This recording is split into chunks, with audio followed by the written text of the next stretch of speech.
Praise the lord. మీ అందరికీ దేవుని నామమున వందనాలు. అందరూ బాగున్నారా? ఈరోజు దేవునికి మాటలు వినడానికి మనం సిద్ధపడదాం.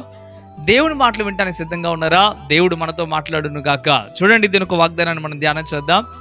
1 యోహాను 2వ అధ్యాయం 17వ వచనంలో ఈ రీతిగా రాయబడుతూ ఉంది, దేవుని చిత్తము జరిగించువాడు నిరంతరము నిలుచును.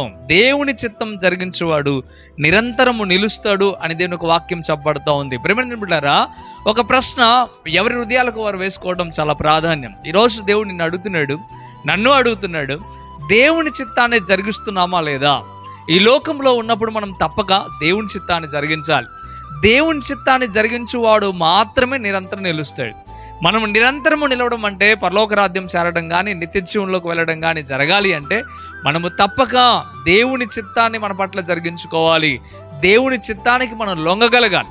కానీ ఈరోజు మిమ్మల్ని అడుగుతూ ఉన్నాను, దేవుని చిత్తానికి మనం లోబడుతున్నామా? దేవుని చిత్తం మన ఎడలు నెరవేరుతా ఉందా? చూడండి, ఈ మాటలు చెప్పడానికి పైన ఇలా చెప్తా ఉన్నాడు. 17వ వచనం ప్రారంభంలో అంటున్నాడు, లోకమును దాని ఆశలు గతించిపోను. లోకము దాని ఆశలు గతించిపోతాయి, దేవుని చిత్తం చేయవాడే నిరంతరం నిలుస్తాడు అని చెప్తున్నాడు. లోకము దాని ఆశలు ఎందుకు గతించిపోతాయి అంటే, ఈ లోకంలో ప్రతి ఒక్క మనిషి కూడా ఈ లోకంలో ఉన్న దాన్ని బట్టి ఆలోచన చేస్తూ ఉన్నాడు. అవి తప్పక గతించిపోతాయని దేవుడు చెప్తా ఉన్నాడు. అయితే లోకంలో ఉన్న వాటి వైపు ఆశ కలిగి లోకంలో ఉన్న వాటి వైపు ప్రయాసపడుతూ ఉన్నావు, దేవుని చిత్తాన్ని జరిగించట్లేదు. అందుకే దేవుడు స్పష్టంగా ఈ దినాన నీతో మాట్లాడటం ప్రారంభిస్తూ ఉన్నాడు. లోకం సంపాదించుకోవడానికి నువ్వు సిద్ధపడుతున్నావు, కానీ దేవుడిని సంపాదించుకోవడానికి సిద్ధపడట్లే. లోకంలో ఉన్నవన్నీ చేయడానికి సిద్ధపడుతున్నావు, కానీ దేవుడు చెప్పింది చేయడానికి మాత్రం నువ్వు సిద్ధపడట్లే. లోకంలో ఉన్న ప్రతి దానిలో నువ్వు ఆనందించాలని కోరుకుంటున్నావు, కానీ దేవుడిలో ఆనందించాలనే ఆశ మాత్రం నీకు లేదు. కానీ ఒక మాట నేరుగా చెప్తా ఉన్నాడు దేవుడు, లోకము శాశ్వతము కాదు, పరలోక రాజ్యము శాశ్వతం. లోకము శాశ్వతము కాదు, ఇదిగో పరలోక రాజ్యం చేరబోయే నీవు శాశ్వతం. అది గుర్తుపెట్టుకో. ఈ దినాన తేటగా దేవుడు నీతో మాట్లాడటం ప్రారంభిస్తూ ఉన్నాడు. ఆలోచించు, అర్థం చేసుకో. దేవుడు స్పష్టంగా చెప్తా ఉన్నాడు, లోకం వైపు చూడక, లోకంలో ఉన్న ఆశల వైపు చూడక దేవుని వైపు చూడు. దేవుని యొక్క చిత్తాన్ని నెరవేరుస్తూ ముందు కొనసాగు. దేవుని ఉన్నతమైన స్థితికి మారుస్తాడు. ఈ వాగ్దానం ద్వారా దేవుడు తేటగా నీతో మాట్లాడుతూ ఉన్నాడు. ఎక్కడైనా దేవుని చిత్తాన్ని జరిగించు. దేవుడి మాటలు నీ జీవితంలో గొప్ప నెరవేర్పు కలుగుచేను కాక. దేవుని చిత్తాన్ని నువ్వు జరిగిస్తే నిరంతరం నువ్వు నిలుస్తావు, ఉన్నతమైన స్థితికి నువ్వు చేరుతావు, పరలోక రాజ్యంలో స్థానం నువ్వు సంపాదిస్తావు. మంచిది, ప్రార్థన చేద్దాం. పరిశుద్ధుడా, వందనాలు ప్రభువా.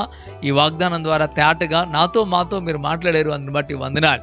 ఈ మాటలు మా జీవితంలో ఫలింపు చేయమని బ్రతిమలాడుతూ ఉన్నాం. అయ్యా, లోకంలో మా ఇష్టాలు కాదు కానీ అయ్యా నీ ఇష్టము మా పట్ల నెరవేర్చడానికి సహాయము దయచేయండి.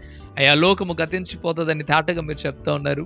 లోకం వైపు పడిపోయి, లోక ఆశల వైపు పడిపోయి ప్రభా నీ చిత్తాన్ని మేము నెరవేర్చట్లేదేమో, అందుకే ఉదయకాల సమయంలో స్పష్టంగా మీరు మాట్లాడారు.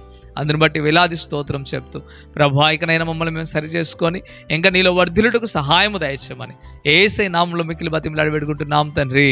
ఆమేన్, ఆమేన్. ప్రియమైన బిడ్డలారా, ఈ వాగ్దానం ద్వారా దేవుడు మీతో మాట్లాడినట్లయితే తప్పక వీడియోని లైక్ చేయండి. అంతేకాకుండా ఈ వీడియోని మీరు అనేకుల మందికి షేర్ చేయడం ద్వారా సువార్త ప్రకటించిన వారు అవుతారు, అనేకులను బలపరిచిన వారు అవుతారు. ఇంతవరకు కృపా TV India YouTube channel subscribe చేసుకోకపోతే ఎక్కడైనా మీరు సబ్స్క్రైబ్ చేయండి. అనేకమైన వాగ్దానాల ద్వారా, ఆత్మీయ వర్తమానాల ద్వారా మీరు మీ కుటుంబం బలపడటానికి అవకాశం ఉంటుంది. అంతేకాకుండా ఈ మారుమూల ప్రాంతాల్లో ఎంతో భయంకరమైన పరిస్థితుల్లో నుండి పరిచర్య చేస్తూ ఉన్నాం.